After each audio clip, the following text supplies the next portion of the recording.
Hello student, इस video में class 11 physics chapter mechanical properties of fluid का next topic capillarity के बारे में पढ़ेंगे और उसके बाद पढ़ेंगे एक बहुत ही इम्पोर्टेंट टॉपिक एसेंट फार्मूला,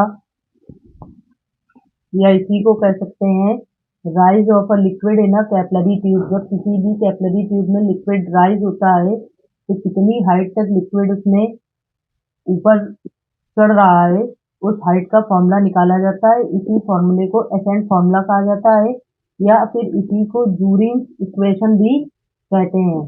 तो इसमें सबसे पहले कैपिलरिटी के बारे में समझ लेंगे। कैपिलरिटी तो एक फिनोमिना होती है, उससे पहले समझेंगे कैपिलरी ट्यूब के बारे में। तो कोई भी एक ट्यूब जिसमें छोटे छोटे बोर होते हैं, या कह सकते हैं बहुत ही छोटे छोटे फाइन होल होते हैं, वो ट्यूब कैपिलरी ट्यूब ही कहलाती है। और इसी कैपिलरी ट्यूब में लिक्विड का राइज होना और फॉल होना, जो एक फिनोमिना देखी जाती है, वो फिनोमिना कहलाती है कैपिलरिटी। अब कुछ लिक्विड्स ऐसे होते हैं जिनमें कैपिलरी ट्यूब डिप करने पर उस लिक्विड का लेवल उस कैपिलरी ट्यूब में ऊपर की तरफ चढ़ता है, और कुछ लिक्विड में कैपिलरी ट्यूब में लिक्विड का लेवल नीचे की तरफ दबता है। तो ये जो फिनोमिना हो रही है, इसी फिनोमिना को कैपिलरिटी कहा जाता है। तो अब जरा यहाँ पर समझ लेंगे इसको लिख करके, और इसके कुछ एग्जाम्पल। एनी ट्यूब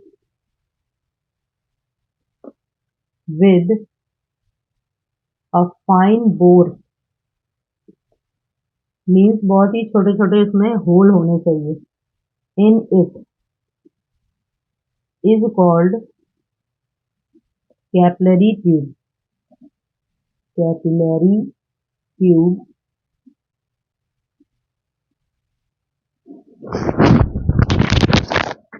और कैपिलरिटी जो है the phenomena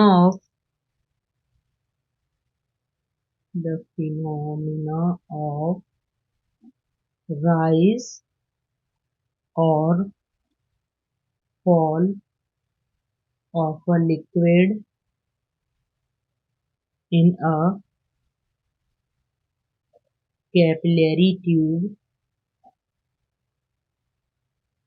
is called capillarity। Capillary tube में लिक्विड का राइज और फॉल होना जो फिनोमिना होगी, उसे ही कैपिलरिटी कहा जाता है। और एक इस तरह से भी इसको समझा जाता है, जो लिक्विड ग्लास सरफेस को वेट कर देते हैं वो हमेशा कैपिलरी ट्यूब में राइज होते हैं, और जो लिक्विड ग्लास प्लेट को या ग्लास शीट जो है उसको वेट नहीं करते, मतलब गीला नहीं करते हैं, तो वो सारे लिक्विड कैपिलरिटी में हमेशा फॉल होंगे। तो इसमें एग्जांपल में समझ सकते हैं, अगर किसी एक कंटेनर में वाटर लिया है और उसमें कैपिलरी ट्यूब डिप की है, तो वाटर में कैपिलरी का जो लेवल है वो ऊपर की तरफ चढ़ेगा। जबकि अगर दूसरे कंटेनर में मरकरी ली है और उसमें कैपिलरी ट्यूब डिप की गई है, तो कैपिलरी ट्यूब में मरकरी का लेवल जो है वो हमेशा डाउन होगा, या कह सकते हैं बिलो होगा।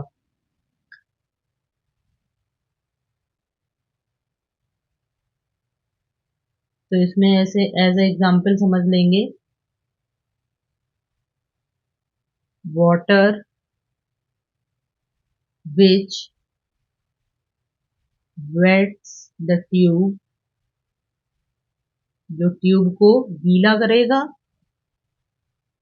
The liquid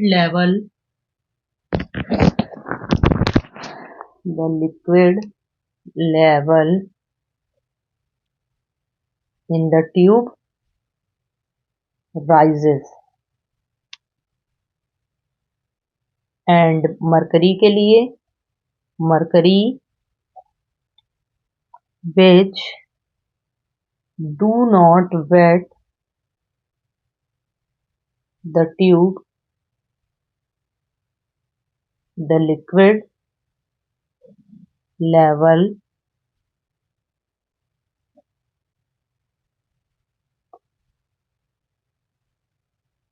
in the tube falls। तो ये इसके एग्जाम्पल हो गए। अब इसी में पढ़ेंगे एसेंट फॉर्मूले के बारे में। Rise in liquid in a capillary tube, या इसी को कहते हैं एसेंट फॉर्मूला।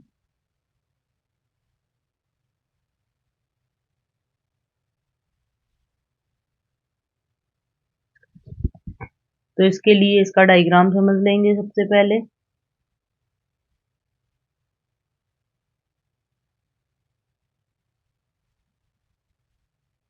यहाँ पर कोई एक कंटेनर लिया गया है।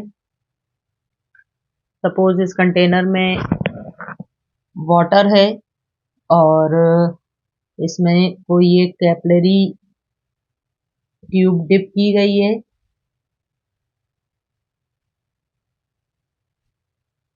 और इसकी जो मेनिस्कस होगी, या जो कह दिया जाए लिक्विड सरफेस का लेवल होगा, वो होगा कॉनकेव, कुछ इस तरह से। और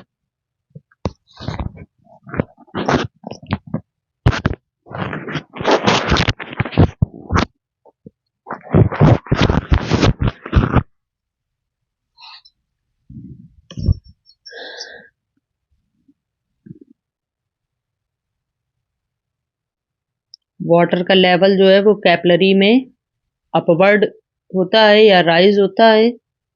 तो सपोज यहाँ तक इसमें वाटर जो है वो राइज हुआ है।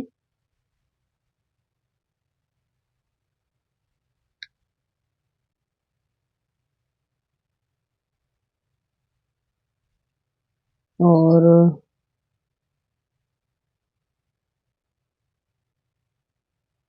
ये लिक्विड की कर्ड सरफेस हो गई।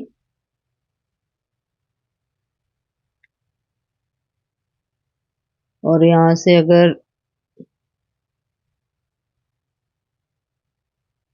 इसके टेंजेंट ड्रॉ किए जाएंगे तो कुछ इस तरह से हो जाएंगे। ये हो जाएगा इसका रिएक्शनरी फोर्स और ये इसकी सरफेस टेंशन। और सेम इसी तरह से इधर भी ये इसका सरफेस टेंशन, ये इसका रिएक्शन फोर्स। और जब इनको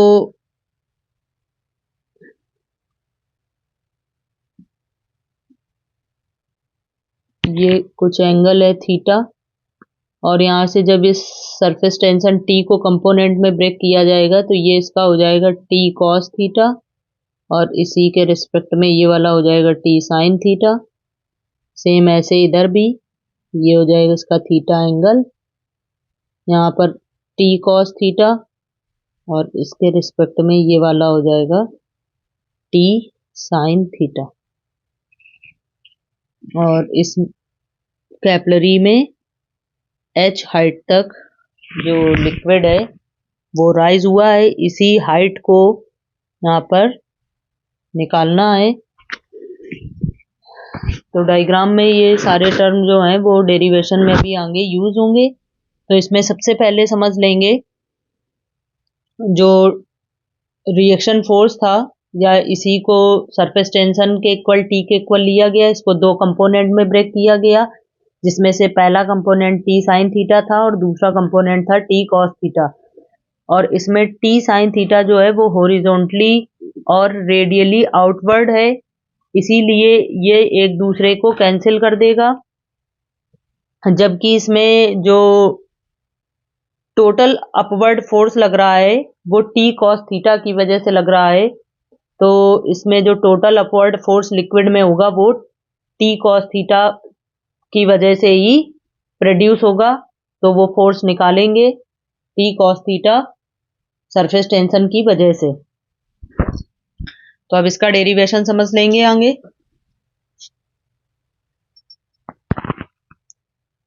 डायग्राम में कुछ एक्सप्लेन करना होगा तो कंसीडर किया जा सकता है कि जो कैपिलरी ट्यूब है उसकी स्मॉल आर रेडियस है और ये कैपिलरी ट्यूब दोनों साइड से ओपन होती है और इसको जब लिक्विड में डिप किया जाता है तो जो लिक्विड इसकी वॉल्स को वेट करती है उस लिक्विड का लेवल इस ट्यूब में अपवर्ड होता है या कह सकते हैं राइज होता है।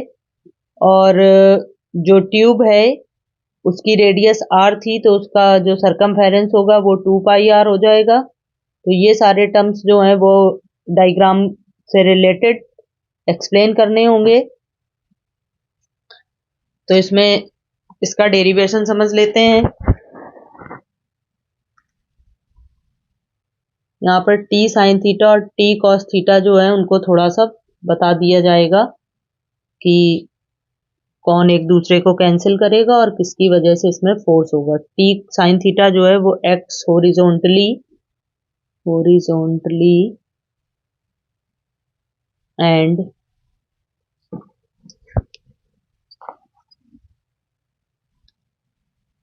Radially outward along the circle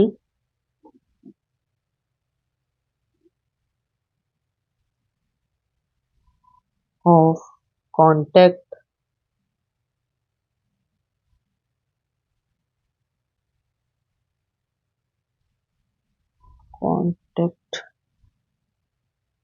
and they are cancel each other।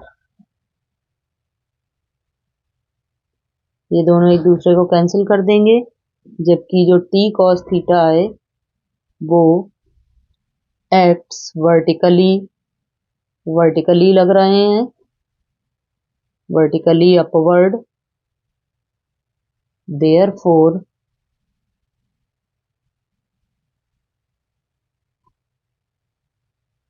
Total upward force produced on the liquid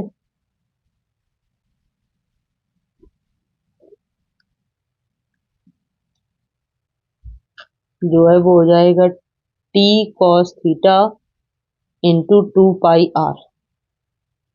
ये कहाँ से आया? सरफेस टेंशन का फॉर्मूला होता है फोर्स अपॉन लेंथ और जब फोर्स निकाला जाएगा तो वो हो जाएगा सरफेस टेंशन इंटू लेंथ। और यहाँ का सरफेस टेंशन था टी कॉस थीटा और लेंथ जो है वो सरकमफेरेंस हो गई सर्किल की जो थी 2 पाई आर। तो जो टोटल अपवर्ड फोर्स लगेगा वो होगा 2 pi R T cos theta.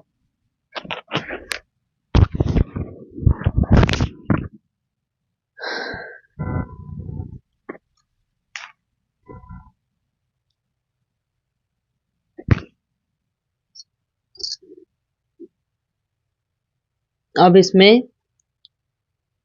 weight of the liquid above the surface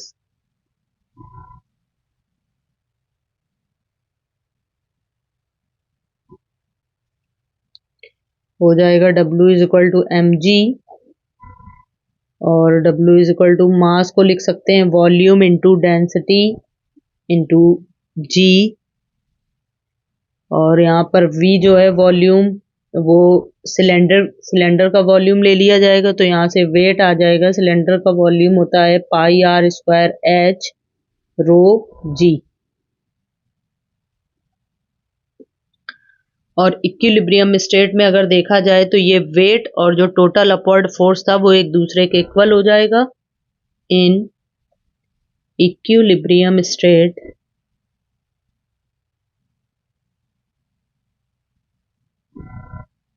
total upward force is equal to weight of the liquid.